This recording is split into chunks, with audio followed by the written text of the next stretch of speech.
Well, welcome to another episode of Purple Insider. Matthew Collar here, and it is time for a Monday morning Murph with Brian Murphy. And, Brian, if it had been Friday morning Murph, it would have been crabby Murph. It would have been tear this team to the ground, light everything on fire, trade everyone, possibly fire a coach. And then you watch the NFC North play yesterday and you go, well, maybe it's not that bad. Yeah, How you doing, Murph? that's why you keep it on Monday. Don't overreact on Friday morning when you can change all kinds of narratives come Monday morning. Yeah, you got to feel pretty good if you're the Vikings. Well, you shouldn't feel pretty good at all at being 0-2, but you should feel a lot less hungover this morning than you would have been on Friday morning, considering all three of your NFC North rivals did you a favor yesterday by variously blowing, not showing up, or perhaps revealing their true stripes. And I'll let you guys all figure out which teams those are. The 0-2 right now. I think ESPN had a stat out the other night. I think it's 11.5% is the playoff rate for those teams that start 0-2. But I think you alluded to this morning in your piece, Mr. Collar, that there's 0-2 and then there's woe-2. And right now, the Vikings just feel like 0-2, whereas the LA Chargers, who are coming into US Bank Stadium, are much more woe-2. So you've got a wounded opponent that feels a little bit more desperate with a coach on the hot seat and an excellent quarterback who can't seem to get the rest of his club to play to his level rolling into town. And Carolina's never really all that intimidating, so suddenly 1-2 does feel like you can get back to 2-2 and reset here pretty quickly. Yeah, it certainly felt like if Detroit was going to win, if Green Bay was going to win, then you are looking up that mountain a little bit as the Vikings are going, okay, well, now you have to make up multiple games versus two teams in your division. And that hole feels pretty big. But then with both of them botching those games at the end, and 1-1, it's a one game difference between both of them. And are you ready to just count out Chicago and just be like, okay, that's done. We don't have to talk about Chicago anymore. We can just focus on Detroit and Green Bay as the Vikings' actual competitors for this season. I feel like writing off Justin Fields. I don't know about writing off the Bears quite yet, but I have not seen Justin Fields really take advantage of his opportunity, and this franchise is certainly snake bitten at the quarterback position for 50 plus years.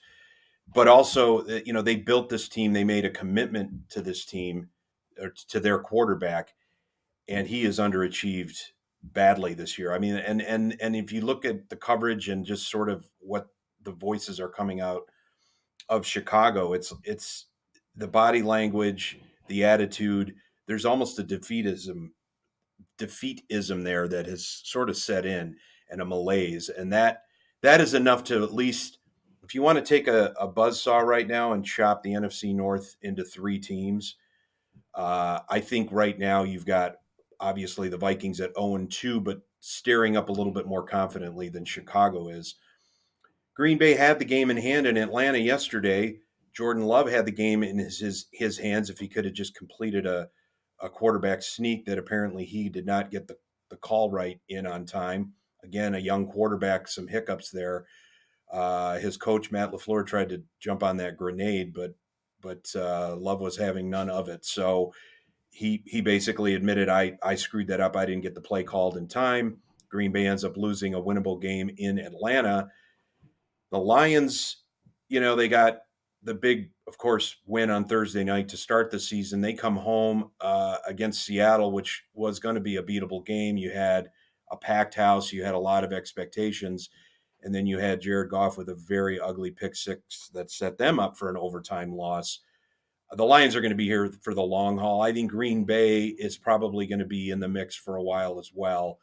I think Chicago, if you're not ready to give last rites, you might be calling the priest. Yeah, but I think that with Detroit yesterday, it just looked so much like a Detroit last year game where their offense was pretty functional, but if they make a mistake on offense, they're going to lose because their defense is just bleeding points to the Seattle Seahawks. And Seattle has a really, really good offense. They have, I think, one of the best receiving duos in the league. Geno Smith looks like a legitimate, solid second tier type of quarterback in the NFL, sort of in that same Jared Goff, Kirk Cousins type of tier, which is a compliment considering his career was as a backup. But I think it's legit that he, on a weekly basis, can put up big numbers. Still, though, the whole thing with Detroit, part of the discussion of can they be better? Can they be that much better this year? Was how much better can their defense be? And their defense was not better yesterday. And it is just one game versus them playing well against Kansas City. But Kansas City was missing Travis Kelce in that game. It's like, I'm going to need to see a lot more from the Lions defense to believe that they are strong enough to be considered as one of the better teams in the NFC, because I think that it's already after 2 weeks, we're seeing that Dallas and the 49ers are in a different tier than everybody else. I thought there was a lot of flaws in that Philadelphia team that I wouldn't quite put them to that level. And then the next tier down is it could be kind of anyone, but you have your Seattle, you have your Detroit, like they're very similar teams. And the Vikings are probably in that tier somewhere in the long haul. It really comes down to this week, Murph, because if they beat the Chargers, then you feel like, all right, season's back on. You could get to 2-2 pretty quickly. You could get to 3-3 by the time you've played the 49ers. All right, there you go. But if they lose this week, then it's over. Like I don't really buy all those stats of you have this percentage, that percentage, because all 0-2 teams are a different story. But if you get to 0-3, overcoming that is almost impossible. There's only a handful of teams that have done it, like since the 80s, that have started that bad and gotten to the playoffs. So I feel like the Vikings can be right there with teams like Seattle and Detroit and Green Bay that are in the middle trying to fight for all those spots. Atlanta, New Orleans, they're a tier down. But it feels weird to say the whole season comes down to this game against the Chargers, but it kind of feels that way. Well, absolutely. I mean, 0-3 is a death knell, and you also have a vulnerable, wounded opponent and a desperate opponent in the Chargers coming into town. You're at home, so you need to redeem yourself from the Week 1 loss to Tampa. Although Tampa Bay looks a little bit better than maybe we thought we were, and maybe Baker Mayfield has a career. He certainly has one so far. Anything against the Bears defense, though. Anything against the Bears defense. I don't know. I don't know how much credit to give there. I don't think the Vikings, and believe me, they're not looking this big picture. They're looking they better be narrowly focusing on the problems in their house, because you can talk about turnovers, and yes, 7 turnovers in 2 weeks is can be fatal. I love how coaches and players love to talk about how, well, we can just clean that up, and if we just take care of ball security, that's something we can handle in house. Yeah, I guess it is from a technique standpoint, but you're also vulnerable now. Teams know you're loose with the ball. It's not so much ints; it's just putting the ball on the ground. Uh, and you've got systemic issues on your line. You've got 3 starters down on the offensive line, which was suspect coming into the season, and that got really ugly really fast. But you also have a defensive front that can't stop the run. Gave up 250 plus yards against Philadelphia on the road. The turnovers only exacerbated a time of possession battle that was no battle at all. It was Philadelphia had the ball all the time. The Vikings occasionally had it. And these are issues. You go back to the playoff game against the Giants, where the Vikings were physically manhandled, both on the defensive and offensive line. So these are not issues that you can take care of and maybe brush aside as self-inflicted mistakes with penalties we can clean up, or turnovers. We just got to secure the ball better. I'd like to know how they're going to suddenly become more physical, suddenly become more formidable on the front. I don't see that happening overnight. So those are issues that could plague them long term here, and that's going to force both schemes to adjust to that, because now you're going to need to get Cousins getting rid of the ball quicker. You're going to need to probably bring down some more people to stop the run, at least until you can prove you can stop the run, which of course we all know opens up the passing game if you're dropping defenders down into the box. So that's as X's and O's as I'm going to get probably on a daily or weekly basis. as far as football goes. But that's what concerns me more than simply saying if we can take care of the turnover problem, we're going to take care of a lot of issues. Yeah, that is true. But you also have you have injury problems, you have depth issues, and you have questions about how physical you can be, and that's a week to week challenge that they're going to have to overcome. All of that being said, though, I don't hear or see sniping. I don't feel like it doesn't feel like this is coming off the rails. It feels like these two losses can be viewed in isolation for what they were. You see where the schedule lines up now. It does look like a path to 2-2 is attainable, which does allow you for a huge reset. And then we talk about, yeah, the Chiefs and the 49ers are coming in. Obviously, San Francisco's on a different level.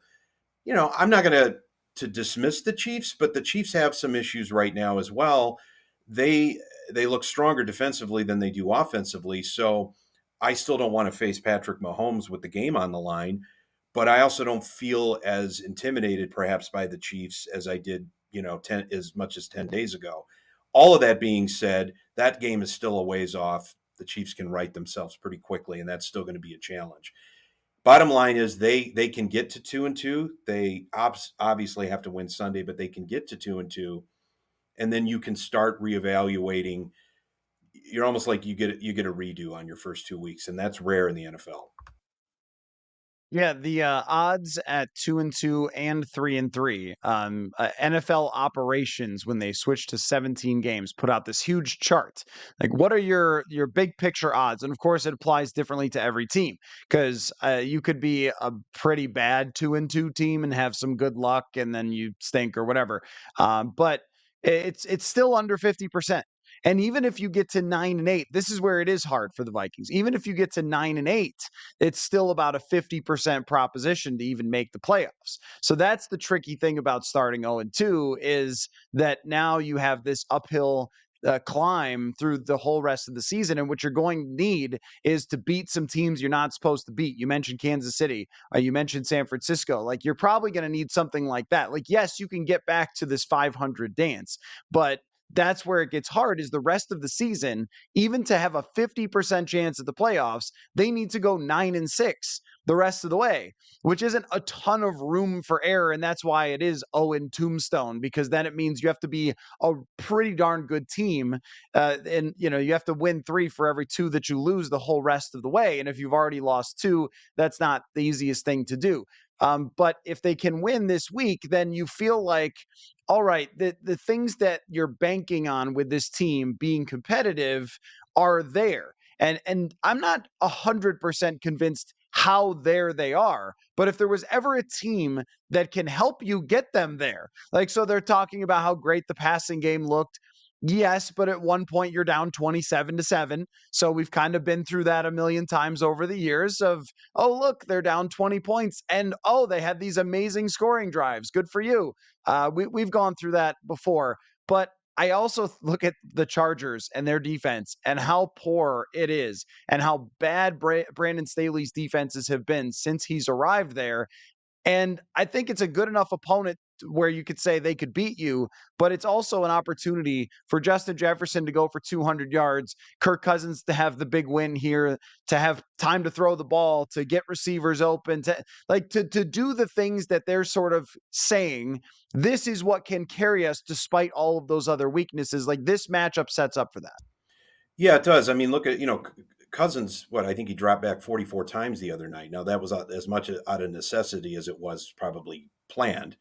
Uh, but despite being double teamed, despite being the focus of every defense out there, Justin Jefferson has put up 150 plus yards both times. Jordan Addison looks like he's a playmaker. He's for real. I think people thought that, but he's definitely proven that. In fact, I think you could argue he's rocketing past KJ Osborne as the 1B to Justin Jefferson's 1A. What I find interesting, and I'll be curious to watch, is this is the first time Kevin O'Connell has really dealt with some adversity, right? I mean, the boy wonder had 13 wins last season. The Golden Horseshoes reigned on the team all year long. There wasn't a lot where he had to really prove his mettle as a crisis manager because let's be honest, part of being an NFL head coach, a lot of being an NFL head coach is managing crises, either off the field, on the field, in the locker room, self doubt. You've got 53 players to manage and coaches. Now you're 0-2. Are you going to start doing things that maybe is outside your comfort zone because you feel like you have to overcompensate? That trickles down from the head coach to the coordinators and to the players. Are the players on the field now thinking, I have to make a play here at this moment because our season is on the line? You almost see a little bit of that in Jefferson trying to outstretch and get that touchdown late in that quarter when he fumbles over the pylon. I don't necessarily view that as a desperation play. I look at it as a superstar trying to make a play. How many more times are non-superstars going to try to do something desperate to make a play, and that's going to expose something else on the back end? It bears watching how, O'Connell manages this week in preparation, despite all of the things that broke well for Minnesota yesterday.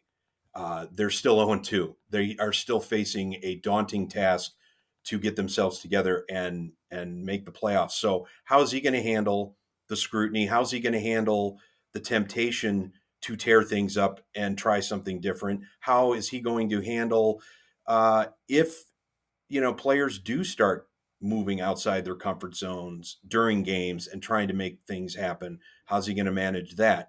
If they fall behind on Sunday, what's the crowd reaction going to be? How is he going to allow that to dictate some of his decision making? Most NFL coaches will tell you, no, I'm never going to let the crowd or outside or external pressures dictate that. But they're all human beings, and they all feel what we all feel in the building at the time. So these are things that O'Connell really hasn't had to deal with.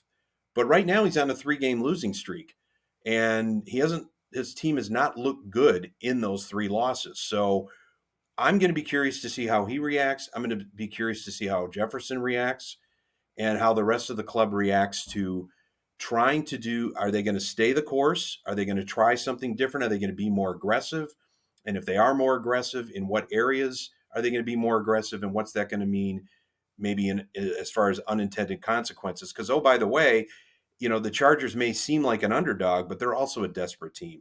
And they've got a head coach who's probably now on the hot seat coaching for his job. What are they going to pull out? And, oh, by the way, Justin Herbert is still an elite quarterback who can tear you apart at a moment's notice. So a lot of interesting things going in. If these clubs were 1-1 or 2-0, I wouldn't be looking at the same things I'm going to be looking for in the preparation and the execution of on Sunday, which is how are the Vikings going to handle any signs of adversity early, and how are they going to basically prepare any differently than they have the last couple of weeks?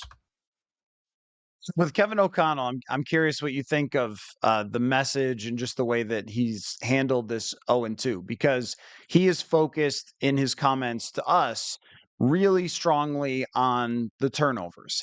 And he's talked about how they're gonna, I don't know, practice high and tight or something this week, which I'm not sure that there's really much more you can do to practice it. A lot of them were weird. Like, you have to give the Brandon Powell, you have to give credit to the guy on the Eagles who just made an unbelievable play. I mean, Justin Jefferson, 10 out of 10 times he's going to reach that ball out and try to score. I promise he is. And even Kirk Cousins kind of made fun of it like the other night. He was like, they tell these guys not to reach out, but the stars do it all over the league. They score on that play.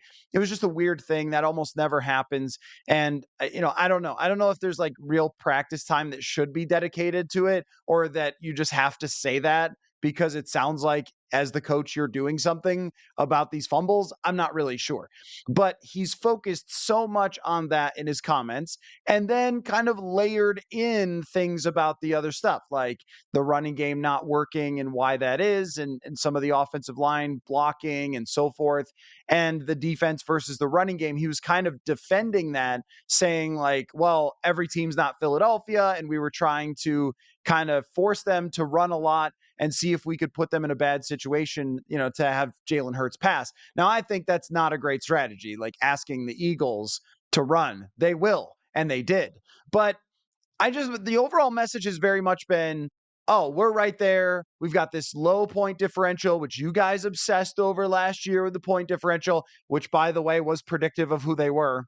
So I don't know what that jab's about, but you understand what I'm saying. Like it's been very much well, it's just kind of random events that have cost us. We're a good team. We're going to go forward. And it hasn't been like we need to clean up this, and this. And it kind of reminds me a little bit of actually how Mike Zimmer handled it early 2021, where he was defensive of the team. He even came out at one point and gave us a whole speech about all their stats. Well, we're top 10 in this and top 10 in this and top 10 in that. And we're like, okay, well, you're still 0-3 or whatever. But I guess that message of we're going to make it, it's going to be fine. It was just turnovers, and now we're going to go forward. Like, how do you think that he's handled that?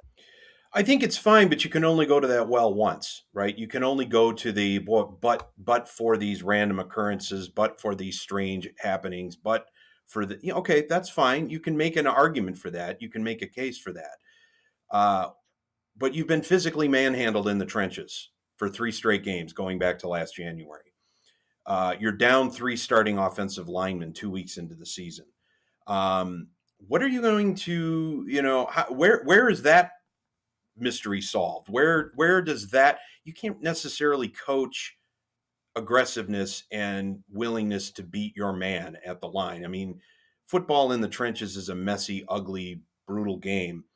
We only see parts of it, in super slow-mo, but these guys live it day to day, both in film and also on the practice field. They know it really does come down to like, do I want to, murder my opponent on the other side of the line? And how many more times can I do that than he will? I don't know where you're going to shift that. That's kind of a mental makeup. That's kind of a physical mano mano battle that you really don't necessarily win in the coaching room. You certainly don't win at the podium. The turnovers, I think, it's fine. He can point to the fact that, yeah, we can. These are also professional athletes, by the way, that have been taught ball security since, pee wee football. So I don't get the, I don't know if you're going to be able to do much from a practical standpoint. You can dedicate some time this week to ball security and talking about it. But at the end of the day, your opponents, every opponent knows where their opponent's weaknesses are in terms of handling the football. The Vikings are vulnerable right now, and they are a target. And the Chargers defense is going to be having tackling drills where it's like one hand on the ball, one hand on the player. Get to the ball, get to the ball. Both special teams and taking on their offense. So he's saying the right things, but you can only do that so much because he said all that after the Tampa loss, and then 4 days later you committed 4 more turnovers. So that is not something that's going to fly much longer. What I'm going to be more curious about is if he adjusts anything schematically or personnel wise that will address physical, getting out physical, getting out performed in the running game on both sides of the ball. What's he going to do if suddenly those changes that he made during the week maybe don't take immediately? Do you revert back to what you're known for and what you've been practicing during the preseason and leading up to these first 2 games? And then if you're a player, do you wonder like, well, what is our philosophy? Is he panicking on the sidelines? I mean, those are the things that you look for in a young coach handling crises, because Bill Belichick has handled, he's 0-2 for the first time in 21 years, but I would trust Bill Belichick handling being 0-2 more than Kevin O'Connell. So let's see what he's going to be like, and is he going to be defensive this week, answering questions again about all of this?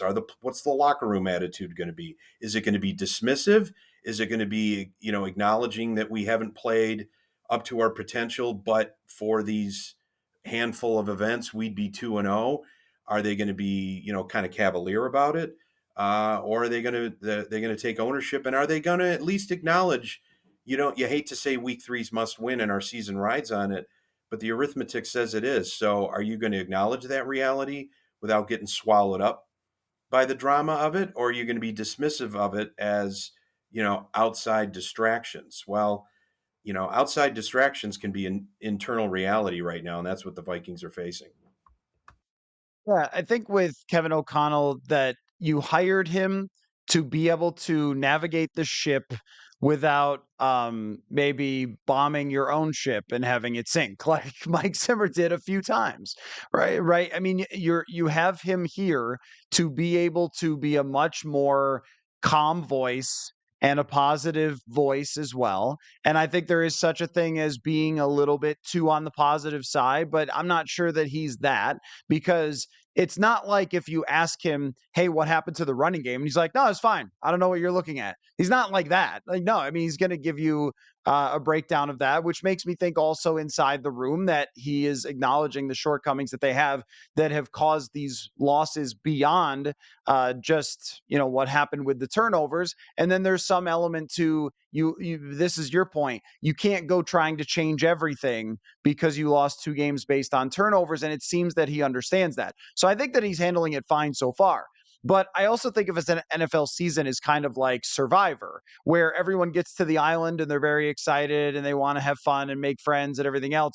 And by like the 4th week, they're eating bugs and they've lost 40 pounds and fallen in a fire and they want to go home. So like it can turn into that very fast with NFL head coaches, where then they're just losing it. And that's why they put it on TV, for when the people lose it.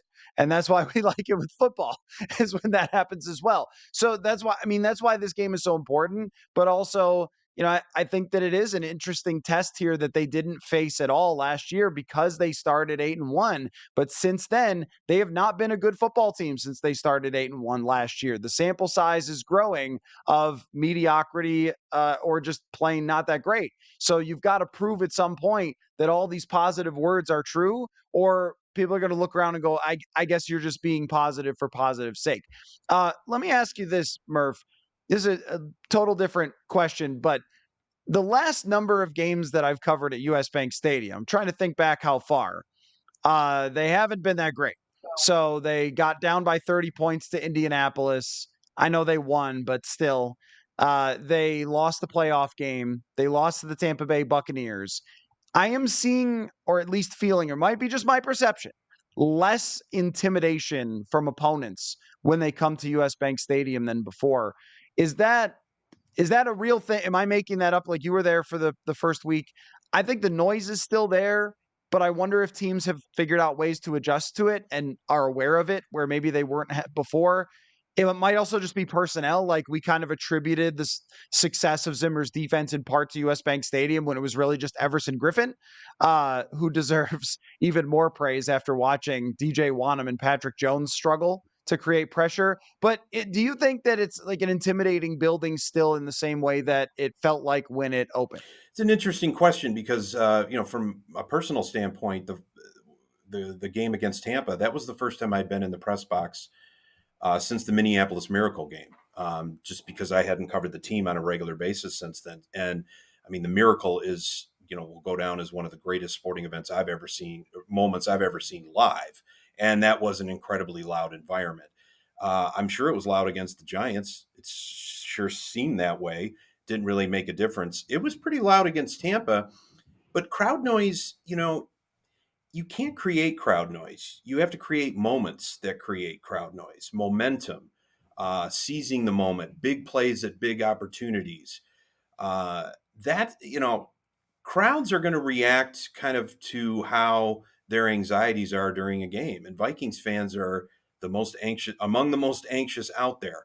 They know there's always an existential dread that sort of hangs on, and you can feel it coming and they feel it coming. So I think it's important, they were 10, they were, I think, tied 10-10 with Tampa at halftime, but it didn't feel great. It almost felt like they were playing with some house money. The second half they were non-existent, and the fourth quarter they were really non-existent, and there really wasn't any energy in that building. I would argue that US Bank Stadium, from a architectural standpoint and a design standpoint, and from a big moment standpoint, is as loud as any building is in the NFL. But that's incumbent upon the Vikings to create those moments, because you can't just lean on the crowd and demand the crowd, hey, we need the crowd at your loudest. Hey, we need that. Yeah, well, the crowd's going to react to how you're playing, not because they're told to be loud, even though the scoreboard tells them to be loud and the decibel meter challenges them to be loud. If it's 3rd and 8 and you're winning by 14 with 5 minutes left, that crowd is going to be loud. If you're trailing by a touchdown with 3 minutes left and it's 3rd and 2 and you're backed up into your own territory, that crowd's already dreading the worst in some ways. So it feels almost a little bit artificial. So I would I would argue that it's incumbent upon the Vikings to create the moments and the opportunities for the crowd to really take the Chargers out of their element and also create an intimidating environment that allows you to be aggressive, that allows you to run around and make plays, that allows you to take advantage of those 3rd and longs. But you got to have those 3rd and longs deep in enemy territory and not past the 50-yard stripe when you're trailing, because that's when it gets a little bit, there's more trepidation, I think, in the crowd noise than there is confidence. And that's a really interesting thought because Matt Daniels, special teams coordinator, he mentioned when you go to Philly that you can get the crowd to turn on their own team. And I saw that the other night because they had a couple of possessions that weren't great, and the Philly fans started booing them off the field, which I was like, "Wow, this is quite different than anything we usually see." Usually, I mean, it's at the end of a half if you're down 21 points, then the Minnesota fans will boo, not 7-3 and you're having to punt or something, but they will turn on a different way. And that way is the most Minnesota way, which is just being like, no, I'm not cheering. Just that, like, I'm not going to boo, but I'm not going to cheer. And they get deflated fairly easily, I think, in that building where you're totally right. When it is the big moment, when it's the Packers and you need one stop to win, it's going to be the loudest building in the entire NFL. But if it feels like it's not going their way, you can just feel the crowd being like, "Oh, not this again. Oh, we're blowing it." And it's just not the same sort of energy. But I also think too that just in the NFL as a whole, when you look across the league, the home advantage has dissipated a bit in the league. And I think that teams figuring out how to deal with the noise with lots of hand signals and adjustments and things like that. And they practice it all week. They know where they're playing, they know what it's going to do to them. And then you have to take advantage of it. Like they'll give you the noise on a 3rd down and 10, but you've got to use that to fool the offense. And I think Zimmer was very good at it, at throwing things at them that forced adjustments along the offensive line. I think Brian Flores should be, and we're going to have to see that though. But then you also have to cover people. So it's very much a chicken and egg type of thing. But I think what we should say is the 2017 defense was really, really good. So maybe it felt like that advantage was bigger than it actually was. Last thing, it has been suggested to me by some fans, and I don't know if I endorse this, that losing this game would not be the worst thing. I'm not saying fans are cheering for a tank or cheering for a loss. Everybody in the building is going to want their team to win. I think everybody on the whole wants their team to win every Sunday, even if, except for maybe if it could get you Andrew Luck with one loss and the Vikings couldn't pull off that loss. But you get my point. However, if you go to 0-3 and then you start kind of peeking over at Saturday football, you look at some quarterbacks and you go, I see some. I see some quarterbacks. How would you feel about that notion, Murph, that if this doesn't work out, that it might be better for them in the long run? Yeah, I think pragmatically at 0-3 with a 35-year-old lame duck quarterback, yeah, that sounds like the philosophy you should take. As a fan, as an organization, boy, that's going to be a hard sell to start laying down with 14 games to play. I don't think Harrison Smith is going to sign on to that kind of philosophy. And I think over the years too, we've both in the NBA, even a little bit in the NHL now too, where tanking has become almost a cottage industry. And to me, it almost feels like it's almost like the easy way out. It's almost like it's like I can validate my denial. I don't want to acknowledge the fact that my team is awful and I should demand more out of the current product on the field. I'm going to fantasize that there's some guy out there playing somewhere, as you said on Saturday afternoon, who's having a marvelous moment playing against much lesser talent, putting up video game numbers. And if we could only position ourselves to be in a place in April where we can call that guy's name, then that's going to make everything so much better. And then think of the possibilities with an elite college quarterback. Name your guy right now in college, throwing to Justin Jefferson and throwing to TJ Hawkinson and working with a young Kevin O'Connell. And you can allow yourself on, September 20th to think of how great the off season's going to be when we can just talk about the potential of a number one quarterback. It's almost like you'd rather win the speculation game than actually win the games that are in front of you. And I've just never been somebody that appreciates tanking for a number one pick or tanking for a potential franchise savior, because everybody thinks that the next franchise savior is waiting for you in April. A lot of times it can be. But if you're beyond top five, I don't know if it will be. And I don't know if that's the proper way to evaluate yourself and your club as a fan is, well, they may be 0-3 or 1-5 right now, but I'm going to make myself feel a whole lot better by imagining the possibilities of having a new person come in and do all of these great things. I mean, great. So maybe next year you're 6-11, and you're rebuilding. Is that where you want to be? 0-3 is an awful place to be, and your season's probably over. But that means I want to demand more from the product that's currently on the field and the money I'm investing in now, not in necessarily the possibility, because you're constantly living in a fantasy land. And maybe in the fantasy football world that we live in and the Vegas driven world we live in, it's better to live in fantasy land than it is reality. But uh, this Vikings team, you need to demand more from the 2023 Vikings than imagine what could possibly be for the 2024 Vikings, especially still in September. What you just gave there was a beautiful speech. And if I was teaching public speaking, I'd say, listen to how well Murph expressed this thought and his feelings about tanking. However, However, I'm completely wrong.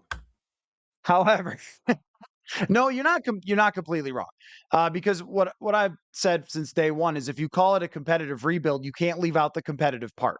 You just can't. Because you made moves still to win this year, and that main move is bringing back Kirk Cousins. And if you had no intention of winning this year, then you should have traded Kirk Cousins. Because man, I look at Atlanta and think if Kirk Cousins was on Atlanta, they would go to the Super Bowl. They have so much freaking talent on that team, and yet you didn't. You didn't make these moves at the quarterback position. You didn't draft somebody this year. You didn't start that ball rolling toward the future. So you took a now and later approach. We cannot just say now doesn't matter. Now does matter. And also looking at the NFC North, now matters. Make the playoffs. Like, look at these teams. They're not that special. Make the playoffs. Make something happen. Make the most of the all-world wide receiving core that you have that might be top 5, 3 in the league. So you can't just throw that away and say it's fine to lose with all of those players. So I'm on board with you there. However, I mean, when you're talking about the draft status and so forth, the worse you are, the better you pick, the higher you pick, the better the player. I mean, it's just the reality, right? So no one thinks Harrison Smith should lay down. But I think when it comes to the front office, you have to say, should we make the Hawkinson trade or whatever, that they made last year? Should we trade a second round pick for a star to bring in here who's on disgruntled or something that's older? No. Like, would you sign Dalton Reisner or some, offensive lineman or something in a desperate attempt to win one more game? Like, no, you're just going to let it play out. You're just going to let it happen would be the thing. Or if someone calls for Kirk and says, we're a Kirk away, could you trade him to us? And you're 1-5, then you say yes. It would be And you trade him malpractice away. if you didn't do that. That's what I mean. So that's the thing. Like, there's a difference between no player has ever said, I'm losing this game for our team. And I don't think any coach ever went into a week and said, and this is the Brian Flores lawsuit. And I don't think any coach said, oh, yeah, we're going to lose because I want that L on my record. Of course not. But is it tanking to go 1-5 and trade Kirk? Like, kinda, but also not really because you're just doing the smartest thing at the time.